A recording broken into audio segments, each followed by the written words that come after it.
Hi, good morning, everyone. This is day one being released from the hospital. I was sent home late yesterday afternoon. I was a little concerned that if they were going to release me because the night before I happened to spike a fever. I hit maybe it was 100.8 or 101 even, but I thought that that was something that they might be concerned. And I did have some fluid build up in different areas of my body. And I figured they might be concerned and say, you know what, we want to keep you another day. And I was scared because fevers to me, given my history, is something that leaves me very concerned. I asked the attending physician if I could stay one more day, even though I didn't want to, but could I just for safety? And he said, no, I needed to go home. So I left a little upset and a little scared, got home, got in the car. I was thrilled to see Gabriel. And within an hour or two, I had a fever. And by evening, I had 101.6. And it was just exactly how I had predicted it. And the problem is, once you've checked out of the hospital, getting back in is somewhat of a joke. So you call the on-call, looking at my whiteboard, resident on-call. This person was very nice, but they said the only way to do anything is get back in the car, go to the ER, wait 4 or 5 hours or however many hours they need you to wait to get seen, and they decide if they want to readmit you. Now, that's really discretionary, and I did not want to put myself in that risk and go there and sit there all night.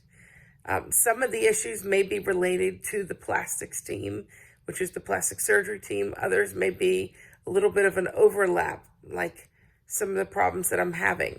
So, for instance, given my history, my lymph nodes don't really drain very well. So if you were the average patient and you have fluid buildup, you probably will process it through your body a lot faster than I will.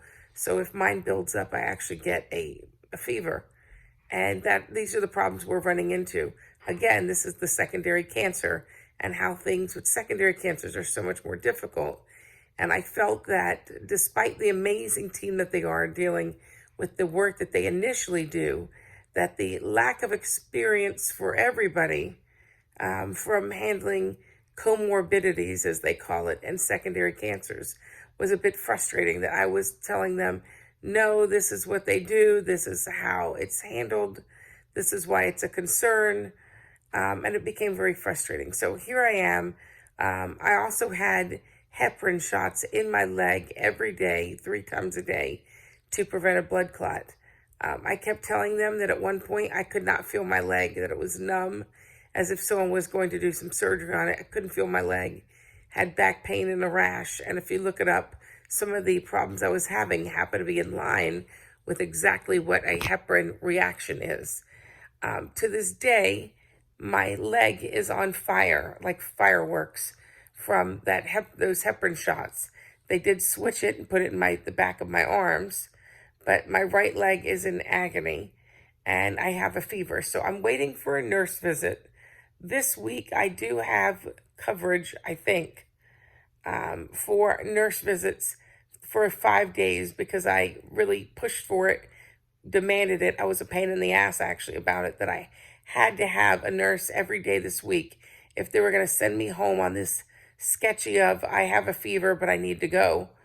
And so I'm waiting for a nurse who's going to come here from 10 to 11, 10 to 12 and see what's going on. And then I have to call the office again.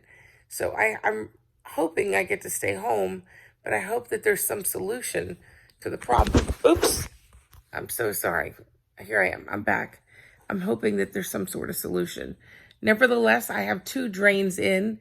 2 of the drains have been removed, and that's where they think some of the collection of the fluid that's causing the fever may have not been pulled out when the drains were pulled out. The other 2 drains I do have on my left side, one's coming out of my hip and one's coming out of my breast. Those will stay at least another week, maybe 2. But it has not been easy. It's exhausting. My eyes are closing. I can't wait to go back to bed. But the reason why I say this is so many people have called and said that, and texted and checked on my family and checked on my dog, checked on my kid, and in reverse order, doesn't matter. Gabriel is more important than Coco, but Everyone's checked on everybody in my family, and I'm so grateful for the rides, for the food, for the help, for cleaning the house. I can come home to a clean house. It's been really such a godsend, and I thank you. And I just have not had the strength. I'm the type of person I love to write thank you cards, and I just don't have the strength to do it right now. So as soon as I get more information, I will definitely pass it along. But I'm tired and I'm frustrated, and I just want some answers as to why I'm sitting here in bed having left the hospital, and I should be feeling at least stronger and better and not here with a fever. Have a great day, and don't forget to arm wrap, prepare, present, prevail. I am still doing my preparing and my armoring up. Despite how I feel, I'm walking laps around the house, and then I get back in bed. So please do that if you can. If you can put one foot in front of the other and you can get out of bed, you can go exercise. There's no excuse, and it will help prepare you for whatever comes your way. Have a great day, and God bless, and armor up. Bye.